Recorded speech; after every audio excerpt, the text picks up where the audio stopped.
Good evening from New York. With the linchpin of supply-side economics, the Bush tax cuts for the rich about to expire, Ronald Reagan's own point man on supply-side economics has now come out in favor of letting them expire.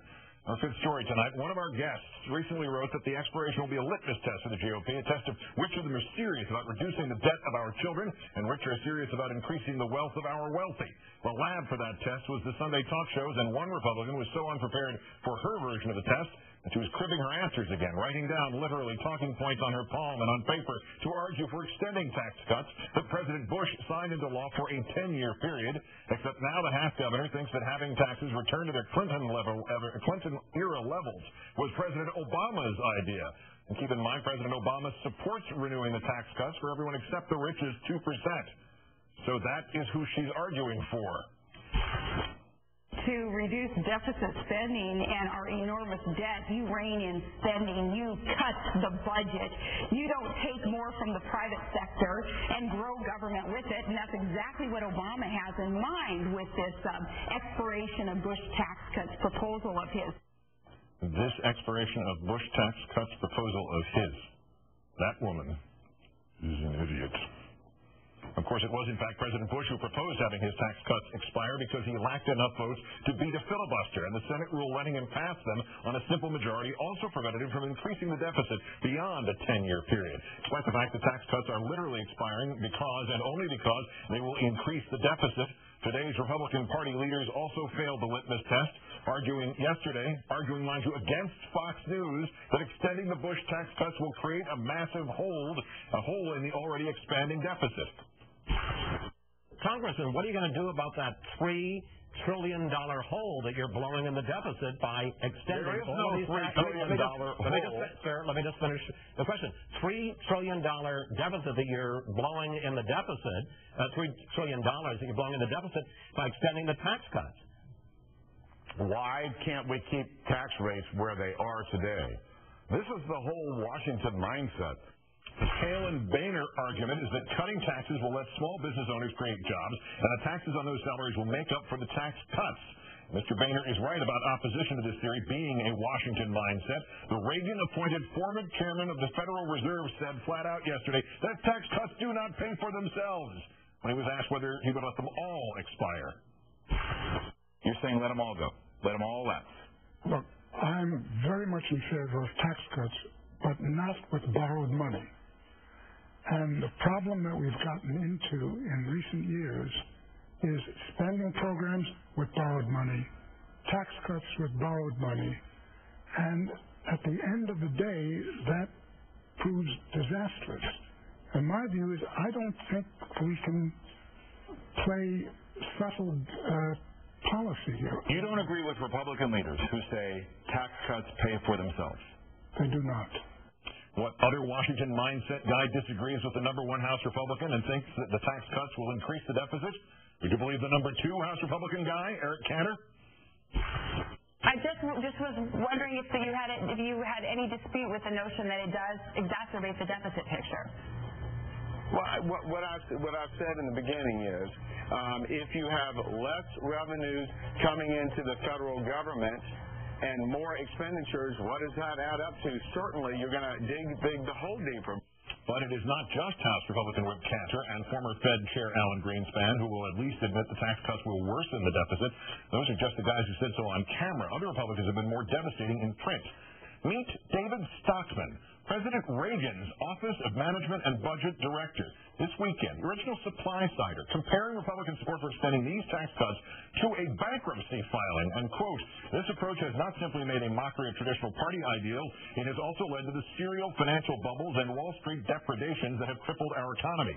More, quote, it's a pity that the modern Republican Party offers the American people an irrelevant platform. That's Ronald Reagan's OMB director speaking, one of the disciples of conservative Jesus.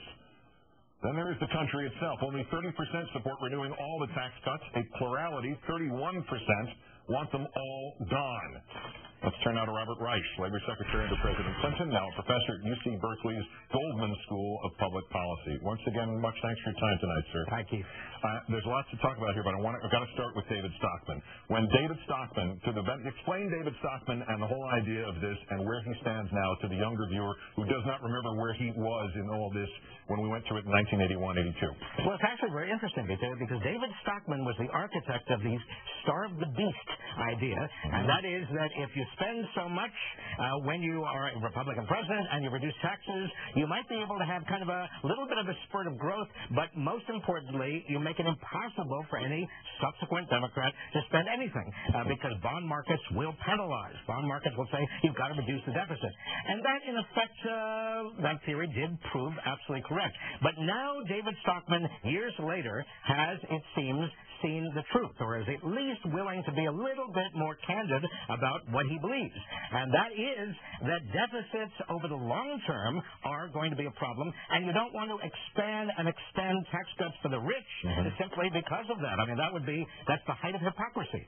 So his relative epiphany plus what Mr. Greenspan said, let me see if I can summarize this. It's not okay, according to the Republicans, to stimulate the economy with borrowed money that goes to unemployment benefits, which Republicans blocked, or to small businesses, tax breaks, which Republicans blocked. But it is okay to stimulate the economy with borrowed money that goes to the 2% richest people in the country. Exactly, Keith. What we've seen again and again is Republicans who say and block unemployment insurance, and they block everything that the middle class needs, and they block sending money to the states so that teachers can stay employed. No, they say none of that's possible because we need to deal with the long-term deficit. But when it comes to extending the Bush tax cut for the top 2%, now we're talking about not the middle class, we're talking about the top 2% of Americans, Republicans. The same Republicans say, oh, well, the long-term deficit is not all that much of a problem. We really do need to extend the tax cut to the top. Well, if that's not hypocrisy, I don't know what is. The other kind of tax cuts, you support extending tax cuts for the middle class. What happens if Democrats put that on the table? Well, what's likely to happen, Keith, is a stalemate. That is, the Democrats are going to say, look, we want tax cuts to be extended for the middle class. They are beleaguered. They're getting out from under a huge pile of debt. They can't use their homes as ATMs any longer. And unless they can spend, this economy is not going to create new jobs. But on the other hand, Republicans are going to say the price for you to do that is going to be to extend the Bush tax cuts for the people at the top, the upper 2%. So that there's going to be a little bit of a game of chicken going on.